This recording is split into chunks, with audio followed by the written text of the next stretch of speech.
igihe tuba dufite imitwe idakora ibyo igomba gukora, ukaba wicaye aho gusa.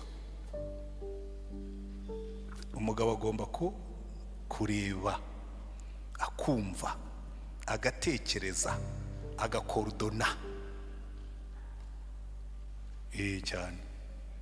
Niba mugomba kwicara mugakora communication, mukaganira. Jewe iteka ryose iyo mbonye nk'abantu baje muri counseling, ikibazo cya mbere mbaza, mujya mugira umwanya wo kwicara mugatekereza ku bibazo byanyu?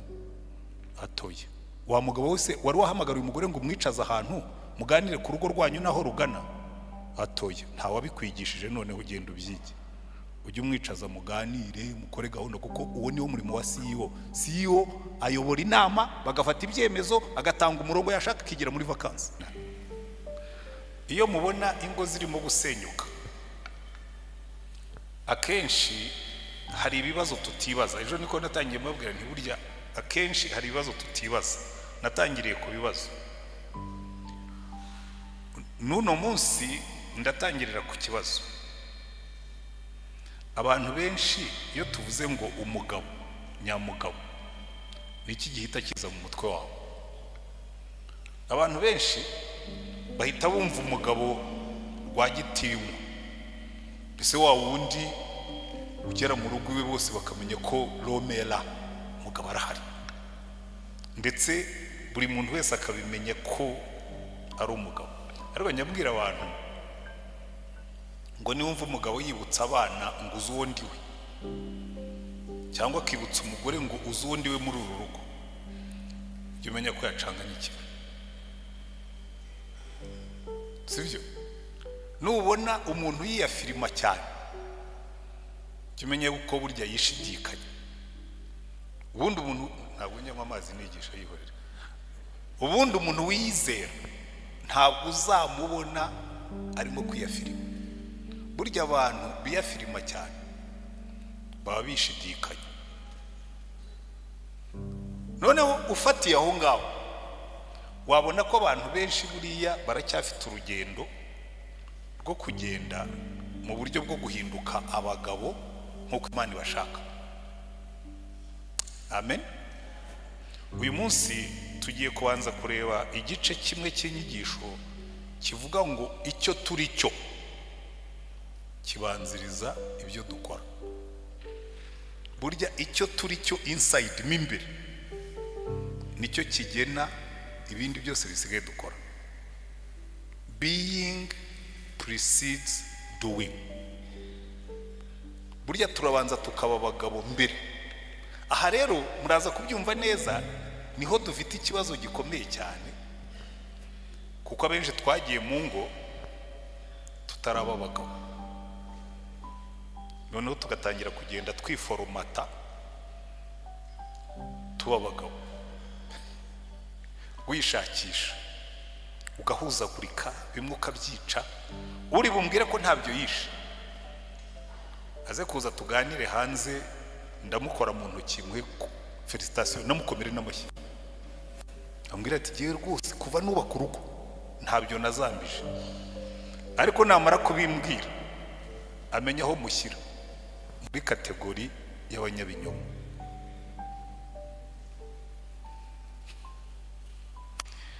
Reka maze babwira akantu kamwe.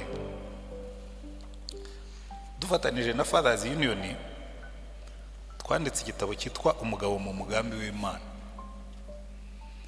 Jewe mbere yuko nshaka, Imana nayishyizeho igitutu, kuko hari abasore barimo hano batarashaka. Mu maniki turebe hari abasenze uyu munsi, abaje hano uyu munsi b'abasore, kamaze bakamfatinge. Ariko ndabona ntabwo ari benshi, ntabwo ngira ngo itangazo ntiryaciyeho neza. Yewe umukobwa twuzuye bwa mbere yarankatiye. Uwo bazakatira ntazagire ngo isi yamuguye hejuru. Burya Imana ibishyizeho iherezo kuri relationship imwe wari ufite, irimo gutegura ikurikiyeho. Ariko ibyo nenda kubabwira si icyo ngicyo, kwari kugira ngo gusa nikomereza abasore batere morale. Noneho amaze kunkatira, yankatiye mfite imyaka 27. urumva nari nicumyeho gatoya. Noneho kuva kuri 27 ntangira kubwira Imana, rero Mana, uwo nari ifite yagiye, wenda nuko ari gihe wari waramwishakiye, kuko ubundi nkiri mutoya, ubundi nkunda kugira gahunda. Niga sogonderi nari mbizi neza kuko myaka 19 nzaba ndangije sogonderi. Nkumva ngize Imana, kuko icyo gihe habagamo n'Imana. Ngiye muri universite nagiye mfite imyaka 19, ndavuga ngo mfite imyaka 22 nzaba ndangije bachelors. Kandi koko yo nari nyirangije, kuko ibyo kwiga byo nta kibazo cyarimo. Ngira Imana bampa na lisansi. Noneho ndavuga ngo mfite imyaka 25 nzaba mfite umugore ufite imyaka 21. Urumva byari bipanze neza igihe nzarongorera n'uwo nzarongora. Hanyuma kandi koko byose nshaka umukobwa wujuje kondisiyo turuzu. Hanyuma rero ibindi biza guhinduka. Bihinduwe n'iki? Kuri 24 nari umwarimu muri universite.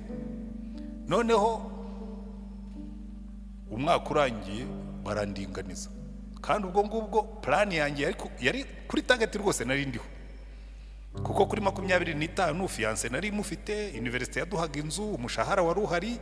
Naravuga ni kabisa next year byose biraba byagiye ku murongo. Hanyuma hagati aho ngaho mboni wari witurutse muri ministeri ngo kubera impamvu za leta ntukira umwarimu muri universite, banyohereza hano mu cyaro, iyo hano hitwa Rurindo. Muri Rurindo habaye hafi kubera kaburimbo, ubundi hari kure. Ngiye Rurindo, projet zanjye zose zigwa mu mazi. 25 nta bukwe, 26 wapi, 27 umukobwa arigendera, ndanamuherekeza mutahira ubukwe. Hanyuma nta rwango rwarimo. Noneho nsigarana n'Imana, kuko ubwo nari nagize n'Imana ndakizwa. Ntangira kwititiriza nkabwira ko Mana ubu kutarimo kwihuta kuri 30 rero. Mu rugo mama arangaburira, maze kurya arambwira ati ariko ati jya ubona abana ba mushiki wawe. Ubwo mushiki wanjye nkurikira we yarangije sogondera ahita arongorwa. Ubwo abana be bageze muri primaire hagati. Nti ndababona. Ati se hari icyo bikubwira? Nti atubikoraho iki? Ndimo ndasenga. Arekero mama ntabwo avuga amagambo menshi, n'ubu aracyariho. Noneho bigejeje kuri 32 same conditions arongera arambwira ati se amaze kungaburira kugira ngo atanyicira Petero, areka ndabanza ndarya ndangije. Ati se atibuka amagambo twigeze kuganira aciyeho imyaka 2. Nti ati wambwiye ngo iki? Ndimo ndasenga. Ati se Imana irimo iragusubiza cyangwa tuyitabare? Ndavuga ni karawaye. Aho na mama umbyara atangiye kumbaza niba Imana. Icyo mbabwirira ibyo ni iki? Muri iyo myaka 5 hagati ya 27 wa mbere amaze kunkatira na 32, ntitiriza Imana. Ndibuka mfite imyaka 30 nicaye munsi y'igiti ndimo gusenga mbwira Imana, Imana agira vuba, ndirambiwe n'umbyara arandambiwe, isi irandambiwe. Imana irambwira ngo ariko ubundi ubwo ndi umugabo. Urabona nari umugabo, kandi numvaga ndi tafu kabisa, numva niteguye. Irambwira ngo fata kiriya gitabo nandikishije kigomba kubayobora, ubanze urebe umugabo according to me, umugabo uko Imana imushaka, hanyuma ubanze wishyire ku murongo. Reka mbabwize ukuri, buriya uko twiyizi nk'abagabo, ndabwira abagabo, uko twiyizi nk'abagabo siko Imana idushaka. Kuko turi abagabo according to the culture, uko umuco tuvuga. Muribuka hari igihe Yosuwa yahagaze imbere y'abantu arababwira ngo mwibuke muhitemo ngo niba za mana basogokuru bakoreraga hakurya ya rwa ruzi arizo muzakorera, cyangwa se niba imana z'iki gihugu turimo cy'Abamori arizo muzakorera, ariko jyewe n'inzu yanjye twe tuzakorera Uwiteka. Distance yarimo gukora ni iyi: hariho imana z'umuco zabasekuruza aho bakoze. Bivuga ngo buri muco ugira ubugabo bwawo n'ubugore bwawo. Ubigituma abantu benshi bacangiwe. Ndimo ndababwira kuba umugabo mu bihe biruhije. Impamvu birimo kutugora, image dufite y'umugabo na image dufite y'umugore ntabwo ari igihe cyacu. Murimo murankurikira? Image dufite y'umugabo ni wa mugabo wari nyirurugo.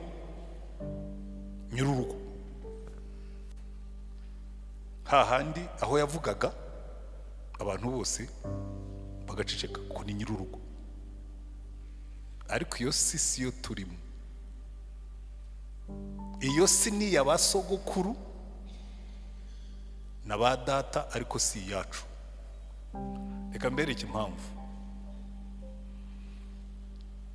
Isi ya ba data na basogokuru, umugabo bamwubahiraga imbaraga afite. Wanatera n'amahane akabikwibutsa. Niyo mpamvu wumvaga umuntu yikubitiraga umugore akamukosora kandi abantu bakabyemera. Ndetse udakosora umugore yakubwire nk'ijambo utamukosora, abagabo bakakwita inganzwa. Siko bimeze? Noneho iyo image, iyo shusho niyo twimukanye, niyo tugenderamo mu kinyejana kitari icyayo. Niyo mpamvu Yesu yabwiye abantu, aravuga ati mwa bantu mwe nimuhitemo niba za mana basogokuru bakoreraga harya hakurya ya Rwaruzi, cyangwa se iz'Abamori abangabo dutuyemo hagati, arizo muzakorera. Ariko jyewe n'inzu yanjye twe tuzakorera Uwiteka. Bishaka kuvuga iki? Bishaka kuvuga ngo hari isura y'umugabo according to the culture, hari n'isura y'umugabo according to the times, ukurikije ibihe turimo. Ko muri bino bihe nabyo bifite isura y'umugabo. Mujye mubibona muri kino gihe ubu ngubu mu Bwongereza no muri biriya bihugu byateye imbere, barimo barahindura status. Uwahoze yitwa husband and wife barimo barahindura terminology ngo yitwe partner. Mbese ni umufatanyabikorwa. Bivuga ngo ibyo kumbwira ngo ndi umugabo n'umugore we turabafatanyabikorwa. Bivuga ngo igihe nashakira nasohoka muri business nkagenda, kuko nta migozi mpambiriye, ndi partner. Kuko ya sura y'umugabo n'umugore ya kera abantu barimo barayihindura. Kandi muzitegereze n'uno munsi, erega no muri no mujyi ndabyumva.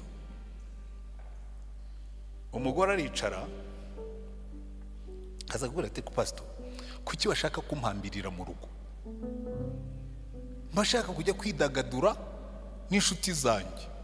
Abagore barifata bakajya muri picnic ku Gisenyi, cyangwa bakambuka Bugande kuri Lake Bunyonyi, bakagenda basiza abagabo. Wamubwira uti rwose ubwo urumva akabwira ati, ariko abo bagore uvuga sibo buno munsi. Hello, abo muri muranyumva? N'abagabo nabo nuko ukamubwira uti rwose ubona iyi mibereho. Waruzi ko muri kino gihe hariho abagabo basigaye bari muri LGBTQ, ugasanga n'umugabo afite umugore ariko afite n'umupatina. Birivu mihoro note muri uyu mujyi birahari. Ibyo mbabwira byose mbifitiye ibimenyetso bidashidikanywa.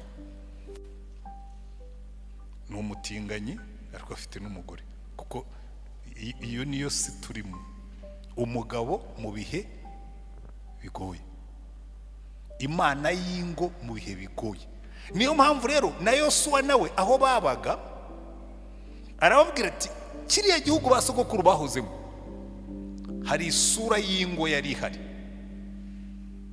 Isura y'ingo mu gihe cya ba data na basogokuru rwari urugo rw'umugabo. None muri kino gihe bakakubwira ngo umugabo niwe uhahira urugo, umugabo niwe nyirurugo, inka n'iz'umugabo, abana nabo umugabo. None mwabonye ko n'icyangombwa cy'ikibanza dusigaye twandikaho ngo 50. umugore afitemo 50%, nawe ufitemo 50%, kereka niba mwarasezeranye ivanguramutungo. Haro noneho Imana ikavuga ngo nimuhitemo niba muzaba abagabo bo muri cya gihe cya basogokuru banyu isi kabananira, cyangwa niba muzaba abagabo n'abagore bo muri kino gihe cyacu nabwo ikabananira, cyangwa niba muzaba abagabo n'abagore according to God, uko Imana ibavuga. Nimwe mugomba guhitamo.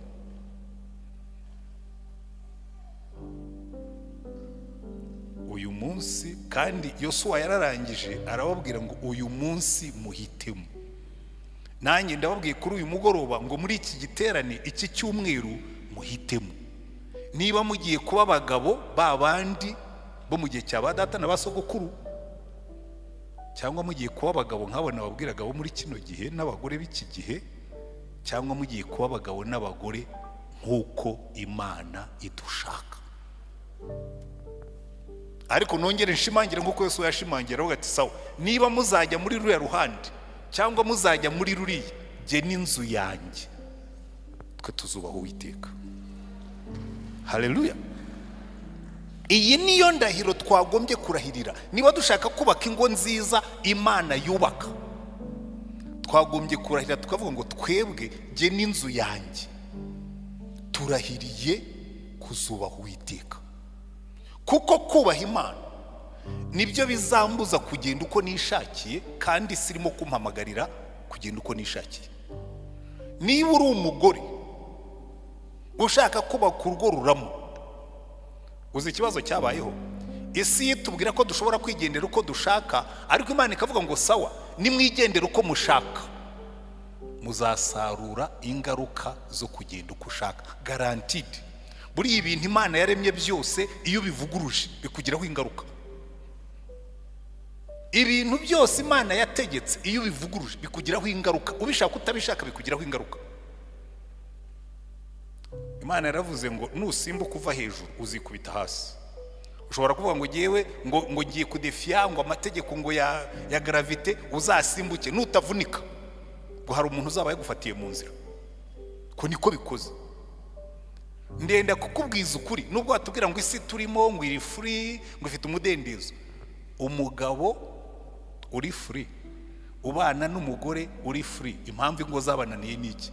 Burya ku bwa kamere yacu, ku bwa karemano yacu, nta mugabo wishimira gusangira umugore we n'undi mugabo. Ubikunda azaza ambwira ati jewe biri uvuga ntabwo nemeranya nawe. Guaranteed ushobora gusangira indayi n'undi musambanyi kuko ntiba ari umugore, ariko ntimushobora gusangira umugore wakoye akitwa umugore wawe, akitwa nyina w'abana bawe. Kandi uko bimeze bityo niko n'abagore ariko muremye. Umugore ashobora kwihanganira ko umugabo musambanira hejuru, ariko ntazambeshye ngo abayishimye. Ndabeshya? Umugore wakwishimira kumva umugabo we yisambanira akavuga ati giye rwose ajya agenda asambane ntacyo bimbwiye, burya nzahita nkushyira muri kategori y'abanyabinyoma kuko uburyo Imana yaturemye. Umugore ashaka ko umugabo abo umugabo we wenyine, n'umugabo agashaka ko umugore we abo umugore we wenyine. Niba rero mushaka kugenda nk'uko isi turimo igenda, muwe mwiteguye kubabara, muwe mwiteguye gusenya. Ariko niba mushaka kubaka ingo zirama zifite imbaraga, mugende nk'uko Imana yavuze. Haleluya. Kuko buriya Bibiliya iratubwira ngo, ngiye gukora igisobanuro ku kindi kintu tutajya dukunda gutindaho cyane. Zaburi imwe iravuga ngo iyo Uwiteka atari we wubaka inzu, sibyo, ngo abayubaka baba barushywa n'ubusa. Ngo iyo Uwiteka atari urinze umudugudu, ngo abawurinda baba bawurindiye ubusa. Ubundi hari ibintu bitatu tugomba kureba. Akenshi twubaka ingo zitagira isura. Ingo zitagira isura, reka mbabwize ukuri. Buriya nta muntu ubundi wubaka inzu ndende, niko Yesu yavuze ngo ninde muntu ujya kubaka inzu ndende ntabanze ngo yicare agira ate abare. Abenshi iyo twubaka uwakubwira atari ko kugiye kurongora ubundi urugo rwiza rusa rute. rurangwa n'iki? Ntawigeze n'umwe abitekereza akenshi. Na hano reka mbwira abajya bigisha abageni, twigisha abageni tukabaha na bukuleti yo kubakiraho, tukabaha n'igishushanyo mbonera bakoresha ngo nibura bakora igishushanyo cy'urugo bagiye kubaka. Abenshi baradutekinika. Narabyigenzuriye, burya kuba umwarimu ni byiza. Narabyigenzuriye, nabajije abana bamwe ndavuga ko ubundi bari bagize ikibazo mu rugo. Ndavuga ko ubundi ko hari bukuleti twabahaye, urumva nawe muri iki kinyejana cya nyuma yuko nyobora paruwasi ya Remera, ko hari bukuleti twabigishirijemo ibaha n'ukuntu umuntu yubaka urugo rwiza. Mwigeze mukora kiriya gishushanyo cy'urugo rwiza? Iriya family project mwarayikoze, mwaranayidefanze? Ariko pastori nawe ati biriya aturatira, kuko bamwe babikora kuri computer, umuntu akagenda akabwira undi ati mprintingira, icyo bakora ni ikintu guhindura amazina. Narabwiye reka mbabwire, abakora ibyo ngibyo nabaswa, kuko n'ubundi ugiye kubaka ni urwawe, ntabwo ari urwa pastori. Ku ntekinika rero nka pastori, ntiwihe pene, ntiwirushye, ntiwivune ngo ukore igishushanyo. Nibura ugerageze kwicarana n'umugore wawe mwumve neza ibyo mugiyemo, ngo wahimye pastori ngo wiyorohereje, ahubwo wihimye. Ugiye kubaka urugo utazi urugo rwiza uko rusa. Kuko ikintu cya mbere ubundi iyo umuntu agiye kubaka inzu, hari ibintu bitatu yitaho by'ingenzi. Icya mbere, atoranya umwubatsi mwiza, sibyo? Icya kabiri, ashaka umuntu akamushushanyiriza igishushanyo cyiza gihuye n'inzu ashaka kubaka. Wowe uba ugifite mu mutwe wenda gutya vaguely, ariko hakaba undi muntu uzi kubishushanya. Icya gatatu, ugatoranya ibikoresho bizima. Amen. Muri uyu mushinga rero wo kubaka urugo, umwubatsi mwiza ni Imana. Niyo mpamvu yavuze ngo iyo Uwiteka atari we wubaka inzu, abayubaka baba bakoresheje umufundi w'umuswa. Uwiteka niwe wubaka inzu. Icya kabiri, igishushanyo cy'urugo, isura y'urugo Imana ishimwa. Uwenjeniya wubaka ingo yarayiduhaye neza. Igisigaye rero twebwe ni ukuba ibikoresha Imana yubakisha. Abagabo basa n'uko Imana ishaka, kuko iyo ugiye kubaka bakubwiye ngo ubake inzu, ujya mu bikoresho ukavuga ngo ya izi ferabeto ntizikwiranye n'inzu tugiye kuzamura, ukazikuramo. Hari igihe Imana ikubwira ngo yabanze ube ferabeto nshobora kubakisha inzu ikomeye. Njyewe yarabinkoreye ndabizi. Nafashe igihe nsoma Bibiliya nshakamo isura y'umugabo nyamugabo. Ejo nzabaha n'isura y'umugore nyamugore, kuko byose ni hyper ndabishaka. Uretse ko igitabo cy'umugore mu mugambi w'Imana nabwiye madamu ngo ari uzacyandika, ariko ubundi umenya wari kwandika igitabo cy'umugabo mu mugambi w'Imana neza ni umugore, kuko niwe ubuze icyo ashaka mu mugabo. Ariko mbabwije ukuri, ubundi abagore muzi icyo mushaka mu mugabo. Uyu munsi ndakibabwira. Uze kugenda uvuga ngo ariko muri ibi bintu birindwi bavuze, umugabo wanjye ahangaha kabisa ndamuhatike, ariko hano akeneye ka improvement.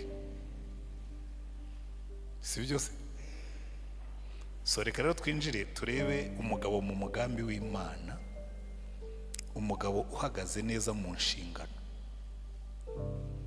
Hari ibintu byinshi buriya Bibiliya yo ivuga ku bagabo cyane. Igitangaje nuko kenshi twagiye mu biterane by'abubatsi ngo tuvuga ku bagore cyane. Mwari mwabibona? Akenshi tuvuga ibyo abagore bagomba gukora ngo kugira ngo ingo zibe nziza. Nyamara Imana yose kwivuga, ahubwo ivuga ibyo abagabo bagomba gukora. Kubera iki? Kubera ko deja par definition ni twebwe mitwe y'ingo zacu. So kandi barakubwira ngo iyo umutwe udakora neza ingingo zose zirahobagira. Iyo umutwe udakora neza ingingo zose zirahobagira, biba byaranye. Baya n'umubona ingo nyinshi zigenda nabi, muzamenye yuko bitatu bya kane byahobagiriye ku mitwe. reka tujye mu Befeso ibice 5 niho ndi buhere. Ibintu 7 Imana itegereje mu mugabo kugira ngo twubake ingo nziza. Umunsi ndubahiriza igihe, ariko ya saha nayo nabwiye ngo muyitunganye, ariko abantu bano muracyari indangare. Admin ariko ntabwo nabarenganya, admin ntabwo ari umugabo, ntabwo ahari. Admin se yaje guterana, buriya admin abaterana aba yabikoze. Ejo nzongera mbibutse.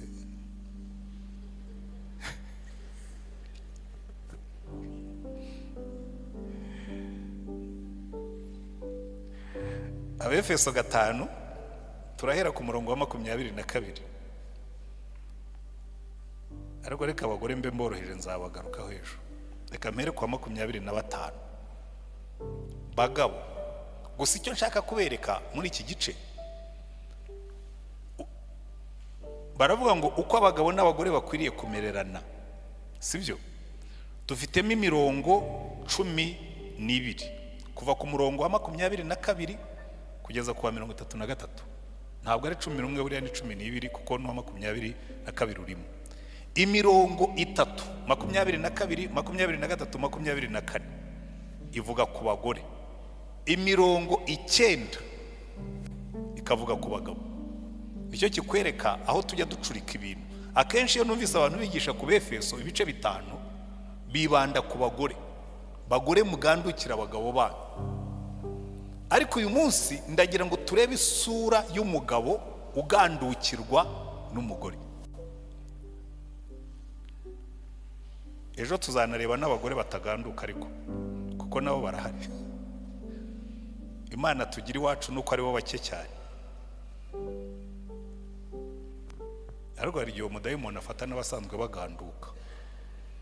Hari umugore uganduka ku wa mbere, ku wa kabiri ugacya yafashwe n'akadayimoni sinzi yo buva.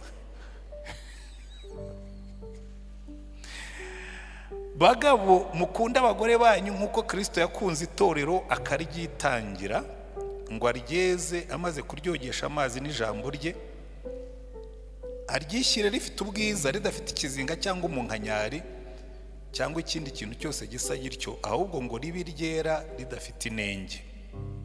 Uko niko abagabo bakwiriye gukunda abagore babo nk'imibiri yabo.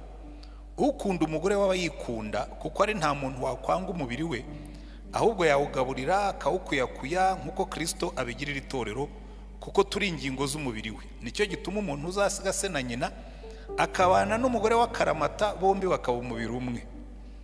Ibyo n'ubwiru bukomeye cyane, ariko ibyo mbivuga mbyerekeye kuri Kristo n'itorero. Nuko namwe umuntu wese akunda umugore we nkuko yikunda, kugira ngo umugore nawe abone uko yubaha umugabo we. N'aya magambo tugiye guheraho uyu munsi. Ikintu cya mbere hano, ikigereranyo bakoresha ku mugabo kinatugira umutwe koko. Baratubwira ngo umugabo agomba gusa na Yesu. Umugabo usa na Yesu. Niyo mpamvu natangiye mbabwira nti ndashaka ko turirimba. Hari indirimbo tujya turirimba nkunda cyane, 188. Wenda abari ku byuma bashobora kuyidushakira kugira ngo abatazanye ibitabo nabo bashobore kuririmba. Ndashaka gusa nawe Yesu mucunguzi, nawigeze kukumva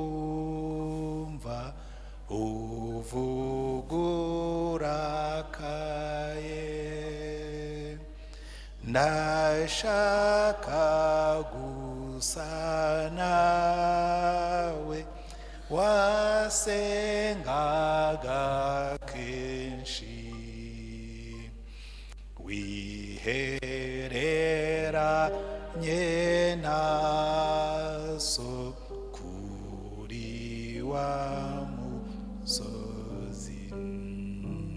Iri ryagombye kuba isengesho ryacu nk'abagabo, kuko aya magambo yatubwiye ngo icya mbere umugabo uzaba umutware Imana yishimira.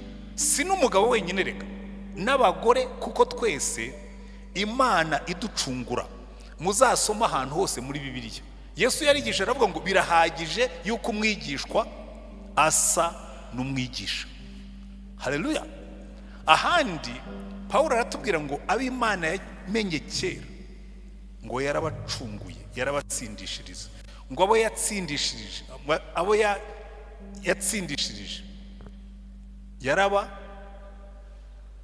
yarabatoranije. Abo yatoranije ibatoraniriza. Reka uwo murongo aho nshaka ni agace kawurangiza ngo kugira ngo base, ngo kugira ngo Kristo abe mukuru wa bene se benshi basa nawe.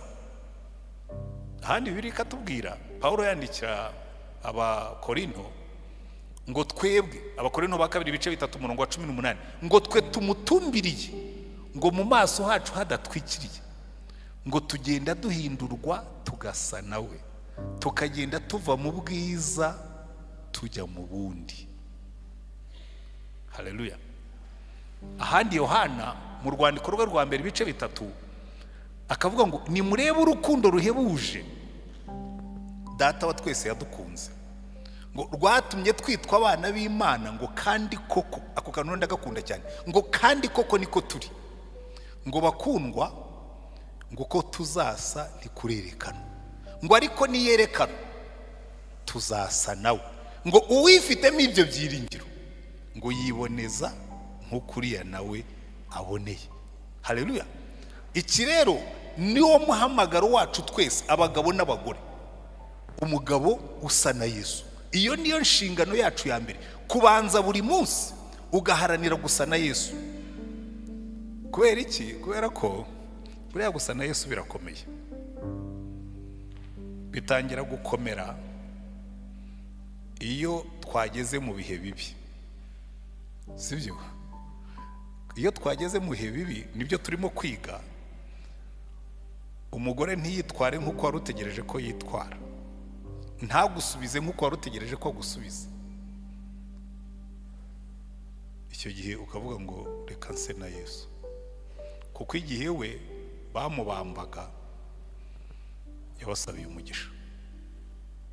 Buriya umuntu uzashobora gutuza akaba mwiza iyo uwo babanye yabaye mubi. Hello. Umuntu uzashobora gutuza akaba mwiza iyo babana yagize ate, yabaye mubi. Bizakubera ishuri ryo gusa na Yesu. Njya nkunda ahantu mu gitabo cy'ibyakozwe n'intumwa, muzumva kenshi mbyigisha ko iyo texte yarandyoheye cyane. Hari igihe Stefano bari bamujyanye mu rukiko, abantu barimo kumuhekenyera amenyo. Ari igihe umugabo azataha ahekenya amenyo, madamu ahekenya amenyo, umujinya usohokera mu matwi no mu maso no mu musatsi. Ubundi imisatsi y'abirabura ntigihagarara, ariko ubona umusatsi wahagaze. Hanyuma ngo Stefano batangiye kumuhekenyera amenyo, ngo bamwitegereje babona asa na marayika. Haleluya. Iyi si hekenya amenyo, abasa na Yesu bahindura isura bo bagasa na marayika, kuko iyo mwembi muhekenya amenyo rurashya. Kandi umugore warongoye, uyu munsi turavuga ku nshingano z'abagabo, ejo nzavuga ku z'abagore. Umugore warongoye ni umuntu. Halo, ni umuntu, ndetse ni n'umuntu utandukanye natwe. Nigeze kumva umupastori yigisha, yari arimo gusezeranya umudokiteri warongoye undi mudokiteri, amubwira ngo rero madamu, ngo wowe rero, ngo nubwo uri dogiteri, ngo nugera mu rugo ngo ujye wibuka yuko uri madamu, ngo yari Messi, ngo niyo mwavana ku kazi ngo wiriwe izamu, ngo ujye wibuka ko ugomba guteka icyayi cy'umugabo kuko ni umutware. Ndamureba uri murigisha ivanjiri mu gihe cya ba data. Wowe ufashe umudokiteri w'umugore yiriwe ku kazi kandi aratwite, ibirenge byabyimbye, iminaniro ni yose, ngo nagera mu rugo ngo ntagahitire mu gitanda, ngo ajye ahitire mu gikoni, ngo yibuke ko umugabo ari Messi. ndashaka gusana we Yesu mucu. Iyo ni inyigisho yo mu gihe cya ba data, kuko hano batubwiye ngo bagabo mukunda abagore banyu nk'uko Yesu yakunze itorero akaryitangira. Gusa na Yesu sacrificial. Hari inyigisho twigisha kandi mwitegereze muri kino gice, ndaje icyo gusa na Yesu, reka icyo mbe nkisimbutseho gato. Icya kabiri tugomba kugira no ku mutwe w'ingo zacu, kuko Yesu ni umutware, ni umutwe w'itorero. Ariko mwitegereze neza, buriya hari ikosa tujya dukora iyo tuvuga ibintu, kandi tubiterwa na translations. Buriya Yesu, umugabo niba ari umutware w'urugo, Yesu we ni umwami. Kuko mu gihugu hakibaho abatware, ubu ntabwo hakibaho abategetsi, nta bategetsi bakibaho, n'abayobozi. Amina, birakababyo. Imbwira abantu ntibatware batereka datwe ntitukiri abatware, turi abayobozi. Ni sawa, that's very good, muri abayobozi, ntabwo muri abatware. Ariko mu rugo Imana iravuga ngo umugabo ni umutware, ariko Yesu iteka ryose iyo uri muri system ibamo abatware haba hari ibyo ni amaterime yo muri kingdom. Iyo hariho umutware haba hariho umwami. Mu rugo Yesu ni umwami, umugabo ni umutware. Reka tubifate dutyo, sibyo? Kandi iyo uri umutware ufite umwami agutegeka no mu byawe. Hello, uyu mwami agutegeka no mu byawe ku buryo kugira ngo ube n'umutware mwiza no kuba wumvira umwami. Umugabo uzashaka kuba umugabo nyamugabo akaba umutwe w'urugo rwe, agomba kuba ari connected n'umwami w'urugo ari we Yesu. Hari akantu k'agataburo kabaga mu gifaransa, ariko narakabonye no mu cyongereza, umenya niyo wanjye nkafite, kavuga ngo Yesu ni umutware w'uru rugo. Jésus-Christ est le chef de cette maison. Ngo ni hôte invisible à chaque repas. Ngo ni umushyitsi utagaragara iyo twicaye ku meza. Auditeur silencieux à chaque conversation. Ngo atega amatwi buri biganiro byose biberaho, kuko niwe nyir'urugo mukuru. Iyo Uwiteka atari we wubaka inzu, abayubaka baba baruhira ubusa. Umutware w'urugo azaba umutware w'urugo nagendera ku mahame ya Yesu. Ibi rero murangwa se biriya bintu noneho ko twumva ntabwo biri pratique. Reka nze mbereke uburyo biba pratique. Iyo wicaye mu rugo ukaba umutware w'urugo, nta kintu kibi nko kuyoborwa n'umuntu utazi yajya. Kwicara ahantu ukabona umuntu ari aho ngaho, wowe uri suppose utegetse kumugenda inyuma, ariko nawe ntabwo azi yajya. Abantu benshi impamvu mubona ingo nyinshi zimera nabi, zibamo abagabo batayobora. Byazageza aho ngaho abagore bagafata icyemezo cyo gufata varo bakayobora, kuko babona imodoka warayiparitse.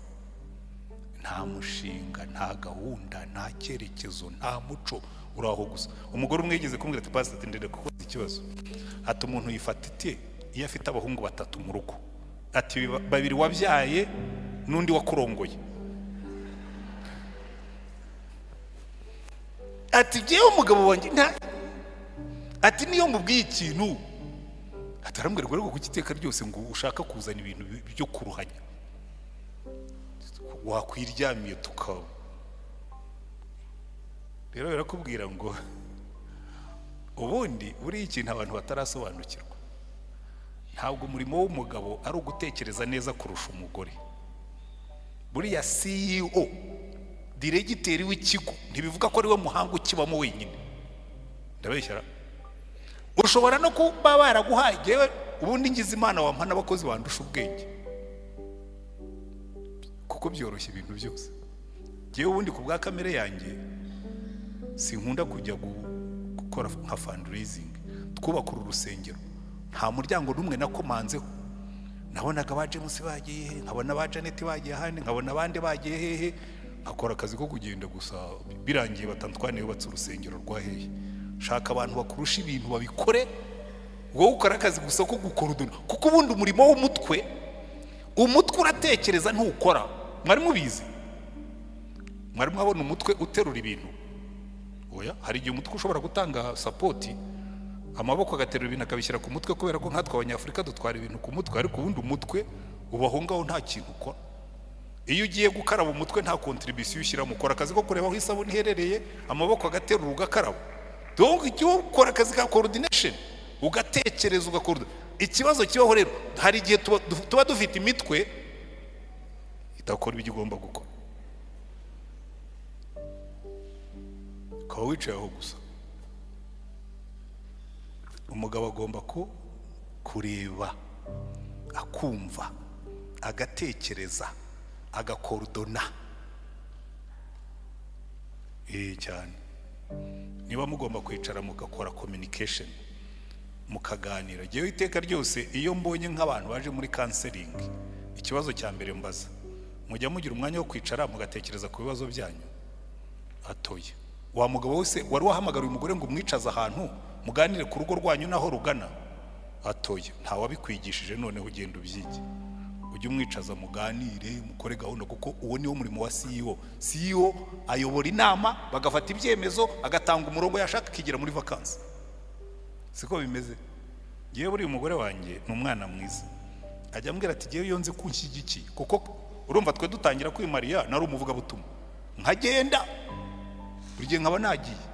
Ibintu byinshi rero twakoze niwe wabisigaranaga, ariko byaramworoheraga. Yarambwiraga ati iyi bintu twabiganiriyeho ukabifatira icyemezo, nkumva mfite backup yawe, ati nisi nshobora kuyiterura jyenyine. Simple. Kuko umurimo wanjye si ugukora ibintu byose, umurimo wanjye ni ukumakinga sure ko ibintu bikorwa.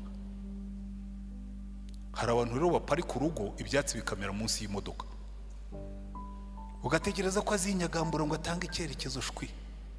Aba yirebera televiziyo, abari kuri telefone, abari kuri ibinyuko. Ibyo nibyo, ntabwo Imana yadutumye kureba televiziyo. Imitwe y'ingo zacu.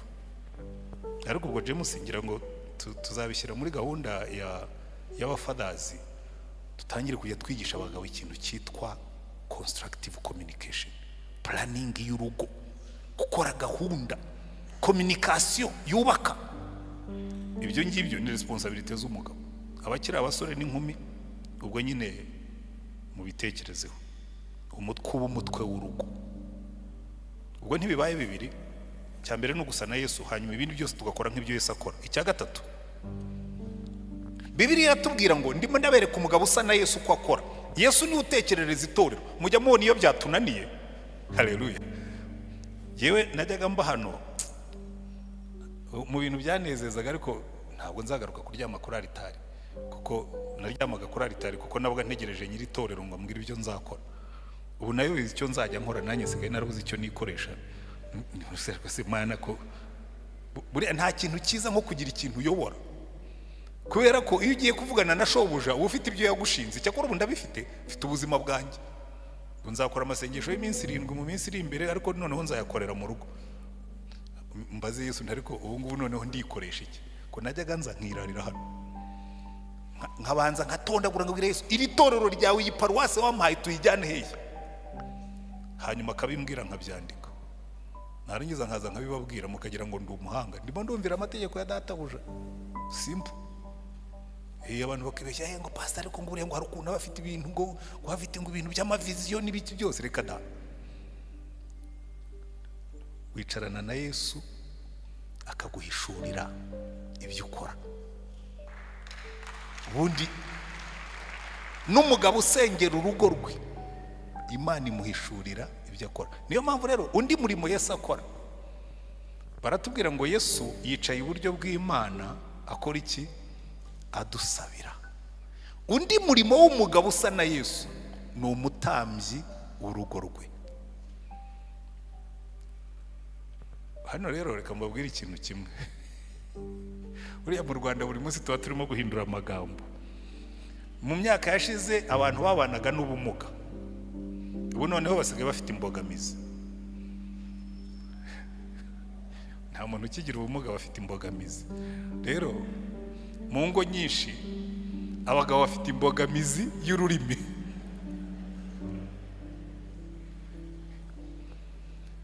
Hari abantu umwana ataramwumva abumbuye umunwa arimo kumusabira umugisha. Niba urimo kuri uyu mugoroba wihane.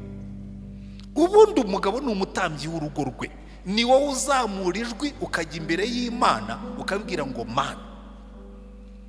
Wabyuka mu gitondo ukabwira umugore wawe uti madamu byuka dusenge, mu gicuku wakwicura ugasengera urugo rwawe, mu gitondo ukarusengera, wajya kururyama ukaruragiza Imana, ukaba umutambyi w'urugo rwawe. Mu ngo nyinshi rero kubera ko abagabo babana n'imbogamizi mu bijyanye no gusenga, abagore nibo babaye abatambyi b'urugo, nibo basenga, basengera ibiryo, bagasengera abana, bagasengera byose. Buriya rero mbabwiza ukuri, ntabwo ari jyewe wanditse Bibiliya. Bibiliya mu Baheburayo iravuga ngo murabizi n'ubusanzwe umutoya aheshwa umugisha n'umukuru. Iyo umugore ari we watangiye gutanga umugisha mu rugo rwawe, ubwo aba yahinduye position spiritually, ari we wabaye mukuru. Kuko iteka ryose Imana ishaka kuba mukuru. Uzarebe n'akarere iyo meya yeguye kubera impamvu ze bwite, bagomba gushyiraho umusigariraho. Buriya rero iyo wowe wagize imbogamizi zo mu mwuka, icyo gihe Imana ishyiraho umugore akaba agusimbuye, akaba ari we izagicamo kubera ko wowe ufite imbogamizi. Ndagira ngo uyu mugoroba mpagurutse abafite imbogamizi bose. Hari igihe Yesu yasengeye umuntu, na nubwo yagomeraga kubasengera yarahagurutsaga gusa. Petero niwe wahagurukije umuntu wari ufite imbogamizi zo kutagenda, ariko sinzi ukuntu Kinyarwanda tuzakivuga. Buri munsi kiragenda kingora kukivuga. Umuntu yari afite imbogamizi z'amaguru, Petero amusanga hari aramuga ati mu izina rya Yesu haguruka, izi mbogamizi ziveho. Undi muntu bamuzanira Yesu ngo yari afite imbogamizi z'amatwi n'iz'ururimi, ngo amukoraho imbogamizi zivaho aravuga. Uyu munsi turagira ngo abagabo bafite imbogamizi zo kuvuga imbere y'Imana zikurwaho mu izina rya Yesu.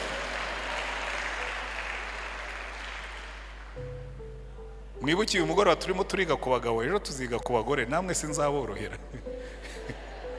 Abagore bo ntibagira imbogamizi zo kutavuga, bagira izo kuvuga cyane.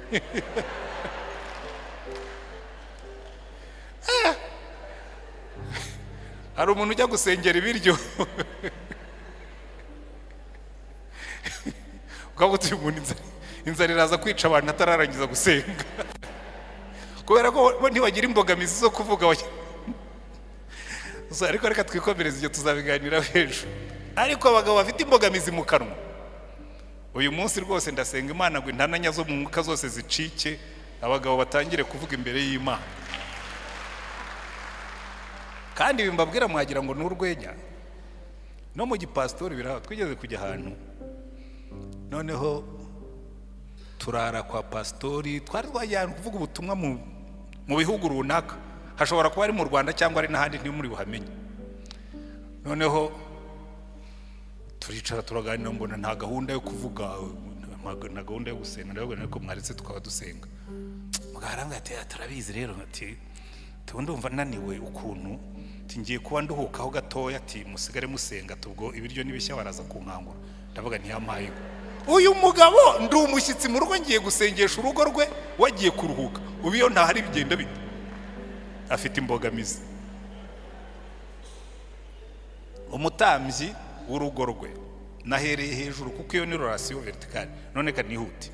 Icya kane, si icya mbere si gusa na Yesu, icya kabiri si umutwe w'urugo, icya gatatu si umutambyi w'urugo, icya kane rero gikomeye cyane, horizontale, noneho umukunzi w'umugore we. Umukunzi, kuko iki ngiki ni kimwe mu bintu bikomeye. Umva rero aho bikomerera, umugore utangira umukunda mukiri abafiyanse, kuko umurebera kure, akaza yiteye parufe, yiteye n'igishahuro, iminkanyari yose yayiringanije, kandi akaza ari muri customer care agomba guseka kubera ko agomba kwantorotona umugabo. Iyo umaze kumugeza mu rugo afata ikintu cyitwa entitlement, uburenganzira. Yaba ananiwe ukamubona ananiwe, mwabyuka mu gitondo ugasanga imisatsi yashwanyaguritse, ibyo yari yisize byose byavuyeho, no kuvuga ndetse agahindura imvugo, akajya kubwira ashyizemo n'igitutu. Yaba yatwite noneho bikaba ibindi, agahindura isura, ukabona neza neza ukabaza ko umugore narongoye yagiye hehe. Nawe Imana ikakubwira ngo rero ugomba kuba umukunzi w'umugore wawe kuva ku wa mbere kugeza ku cyumweru. Uzi iyo turimo kubasezeranya indahiro barahira ngo mu byiza no mu bibi, arwaye cyangwa ari muzima, atwite cyangwa yabyaye, arakaye cyangwa arimo guseka, nzajya mukunda, nzajya mukuyakuya, nzajya mugusha neza, umukunzi w'umugore we. Haleluya. Kandi icyo mbakundira, iyo yarakaye ukamukuyakuya nibwo aseka. Ndabeshyara. Umugore iyo yarakaye uzamuririmbire yarakaye urebe atangira kumaraguza ngubundi ubwo se nguri mu biki. Nukomeza ukaririmba nagera aho ngaho kwera ko se sheri buriya ko nongeye nkabasheri se bigenze bite. Nyine nuko bigenda. Umugabo agomba kuba umukunzi w'umugore we kurinda w'umukecuru. Kuko rero uzi problem tugira tuparika. Abagabo benshi ariye madamu no tumaranye imyaka, ariko gihe narabimenye ntabwo umutego kimfata. Ufata abagabo batabizi. Naho buriya uko agenda aba mukuru niko arushaho gushaka gukundwa. Ukamuririmbira, ukamukuyakuya, yaramutse neza cyangwa yaramutse nabi, byose ibyo ngibyo mu nshingano z'umugabo. Ugomba gukunda umugore wawe, sibyo? Kuko mwabonye hari ukuntu Paulo yabyanditse, yaravuze ngo nuko namwe bagabo mukunda abagore banyu ngo kugira ngo nabo babone uko babubaha. Kuburya kubaha k'umugore gutemba kuva mu rukundo rw'umugabo. That's according to the Bible. Iyo ukurikiye uko abantu bamwe bigisha Bibiliya, barakubwira ngo umugore niyubaha umugabo ngo umugabo azamukunda. Bibiliya ikavuga ngo ya, ahubwo umugabo nakunda umugore, umugore azamwubaha. Kandi n'ubundi niko bigenda. Ubundi se tujya kubarongora uze investisomo warakoze yo kumukunda kugira ngo akwemere, kugira ngo uzamwemeze umukuri wawe, ushyiramo akabaraga ko kumukunda, wamugeza mu rugo ugaparika. Aho niho bipfira. Sinia uwo mugore umukunde mpaka.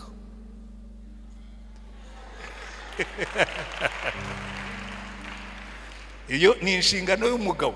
Urumva impamvu mbabwira ngo ibingibi tugomba kubyitaho muri bya bihe bibi. Abagore barashaka kuba independent, bashaka kwigendera batana, ariko akenshi impamvu batana barajya gushaka ibyo babuze. Kuko umuntu aramubwira ati ariko wowe urukicaye hariya biriwe reka mbwira abagore mukiri batoya mbasaba ikintu kimwe. Hari abagore batoya murimo mumaze nk'imyaka, oya reka mpere kuri 0 abamaze ukwezi kumwe kugeza ku abafite imyaka nk'icumi, mu mpepere turebe muhumure rwose ndimo ndabubaha cyane. Reka mbabwire ikintu bakobwa beza, mwirinde abagore bafite ingombi. Halo, mwirinde kompanyi y'abagore bafite ingombi, mwirinde kompanyi y'abagore badivurushije, mujye mubahungira kure. Kubera iki? Arakubwira ati ariko bameze nka njangwe yaracitse umurizo, ikajya ubona izindi njangwe zifite imirizo, ikazibwira ati muracyafite imirizo. Wihambira kuri uriya mugabo ushaka, uzabyuka mu gitondo watonganye n'umugabo, wiriranwa n'umugore washenye, n'umubwira uti umugabo wanjye ati n'ubundi sinakubwiye, atangira gupompemo ibitekerezo bibi bikuganisha mu gusenya.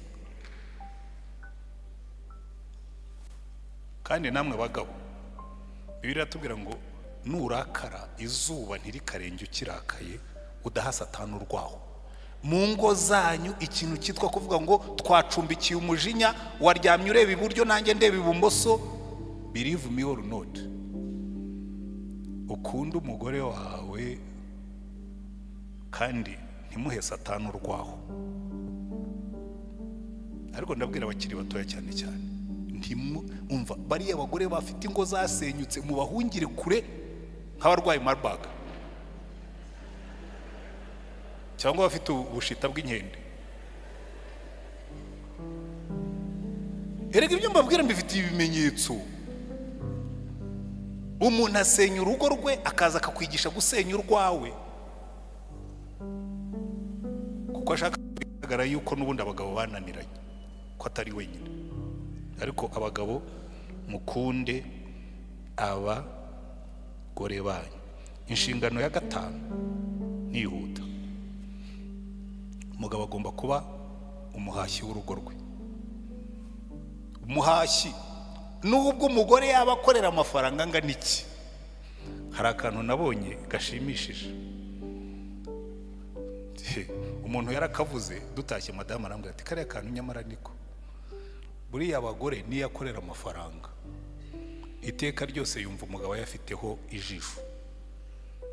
Noneho umuntu yaravuze ati uzi burya iyo umugabo afashe nk'amafaranga akayashyira muri envelope akayaguha akakubwira ngo aya ngaya uzayakoresha icyo ushaka, ati buriya abakoze akantu. None nza kubaza madamu ndabona buriya kariya kantu nawe ati uzabikora urebe. Ndamubwira ni nzabikora tu. Ariko umugabo agomba kuba umuhashyi w'urugo rwe, ugahaha ariko ukagira nako kantu nyine kumubwira ngo aya ngaya n'ayawe, sinzakubaza icyo wayakoresheje kandi ntuzayahahemo, uzayakoresha ibyo ushaka. Ntiwumva bampaye amashyi, ubwo ni ukuvuga ko ari byo. Amin.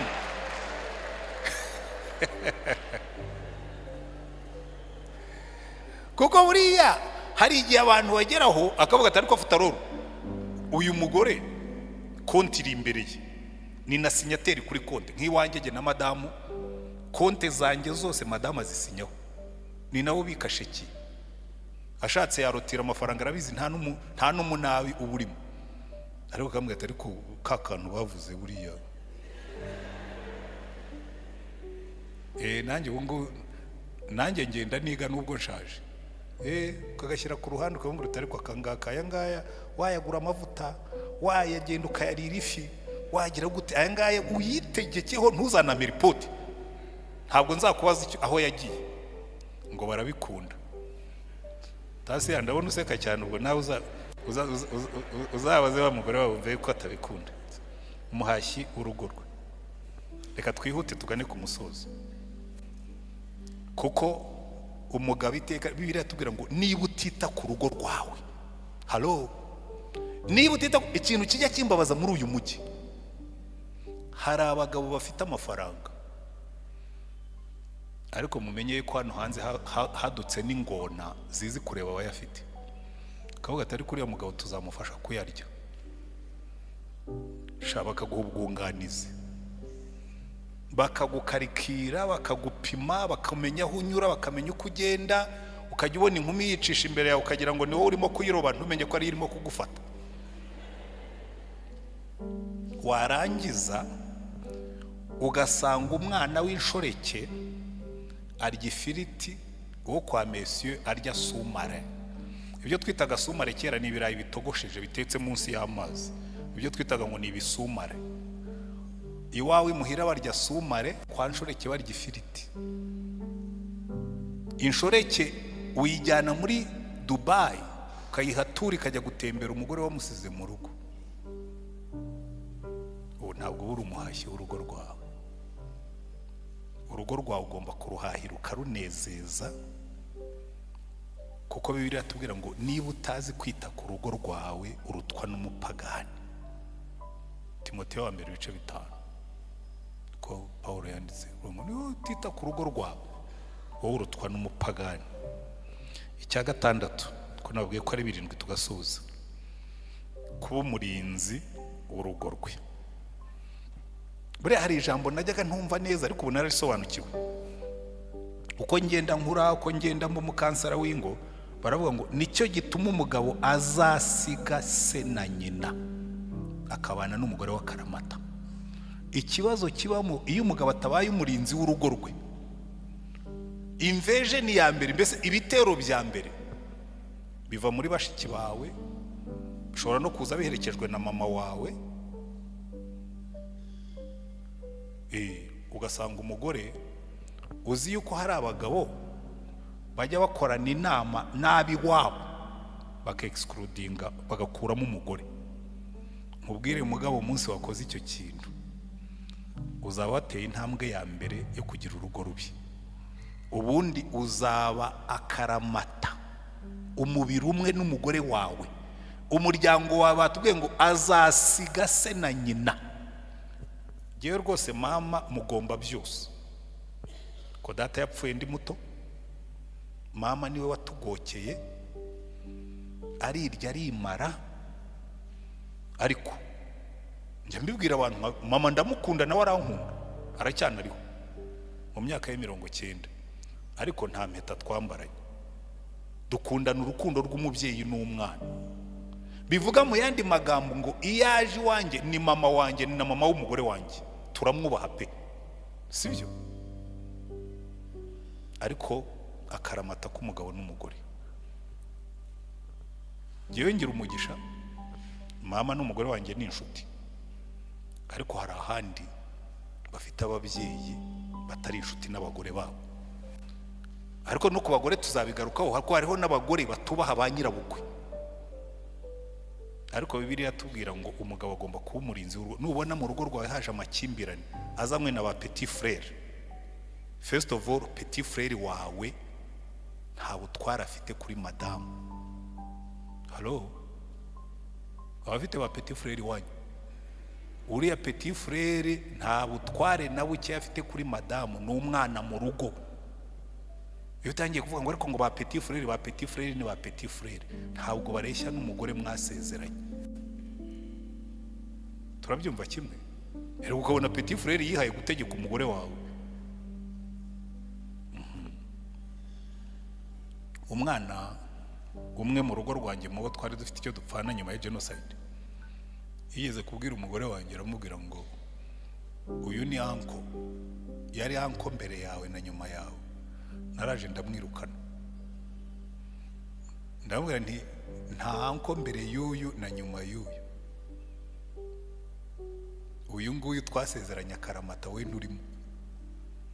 Ugomba kuba umurinzi w'urugo rwawe, karurinda impagarara, karurinda inzara, karurinda ibibazo, ugahagarara mbese urinze. Nkuko bajya batubwira ngo Yesu ngo arinze itorero rye, ngo ararireberera ku manywa na nijoro. Abantu rero mwajyaga mushyigikira bene wanyu contre abagore banyu, repent. Umugabo azasiga, ntabwo azata, azasiga se na nyina ngo abane n'umugore we akaramata. Jewe bayiwe mu karamata ke wacu ukuntu nabyoroheje, burya twigira ku bandi.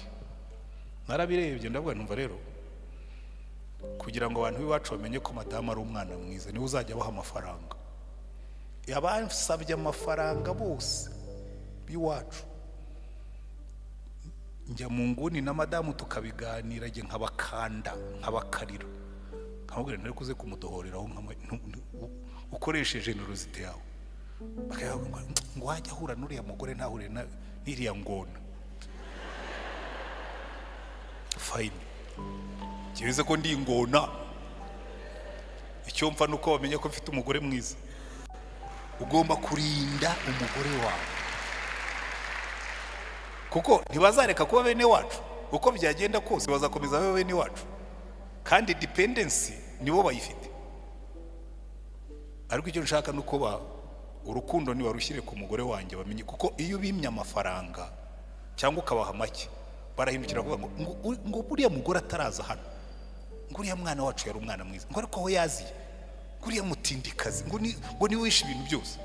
Reka bari wowe umutindi we abimfura, ko ntacyo bizagutwara. Ugomba kurinda urugo rwawe. Iyo si inshingano ya 6. Inshingano ya 7, kuba umurezi w'abana be. Umurezi. Ndashaka gusa nawe Yesu umucunguzi, hamagara n'abatukabigisha. Buriya kimwe mu bintu bikomeye uburezi bw'abana bwa mbere ni role modeling, kuba icyitegererezo abana bareberaho, kuba hafi abana bakakubona, abana bakabona indangagaciro zawe. Ariko icya kabiri no kuzivuga bakazumva, sibyo? Niba musenga mu rugo, iyo uhamagaye ukavuga ngo mwese muze gusenga, bamenya ngo papa ashyira imbere gusenga no gusoma ijambo ry'Imana.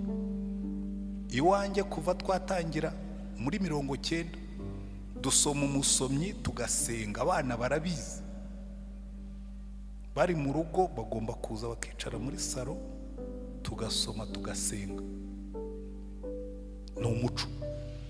Indangagaciro zawe bagomba kuzimenya. Batangira kugenda ukundi bakamenya ngo hano hari ukundi tugenda, ibyo hano ntibihaba. Kurera abana bawe, kureba, kubaha indangagaciro zo kujya imbere. Hari ijambo rimwe ndangirizaho, Imana yabwiye Aburahamu ngo Aburahamu icyatumye mutoranya ngo ni ukugira ngo amenyereze abo mu rugo rwe. 1. Kunyubaha. 2. Guca imanza zitabera. 3. Kugendera mu nzira yo gukiranuka. Ugomba kubigisha kugira umuco wo gukiranuka, ukabigisha kubaha Imana, ariko ukanabigisha no kugira civic engagement, kumenya gukorera igihugu. Erega abantu benshi barera abana, gihe nsigaye mbona hari ibintu murimo gukora, cyane cyane abantu mukiza ufite amafaranga. Nigeze guhura n'umubyeyi umwe ari hamwe n'umwana, twari tuvuye kwikingiza, arambwira ngo uyu mwana rero ngo rwose ngo ubu byaradushobeye, ngo nta kintu abona hano, ngo uru Rwanda. Umwana wawe niba nta cyiza abona muri uru Rwanda se azarukorera? Nunamwohereza kwiga se akazana doktora, azayobora abanyarwanda, nta cyiza abona muri icyo gihugu. Tugomba kwigisha abana bacu gukunda n'igihugu, kuko buri impamvu Imana yabwiye Aburahamu iramubwira ngo Aburahamu icyatumye ngutoranya ni ukugira ngo utoze abo mu rugo rwawe kunyubaha. Icya kabiri, bagendere mu nzira zo baca imanza zitabera.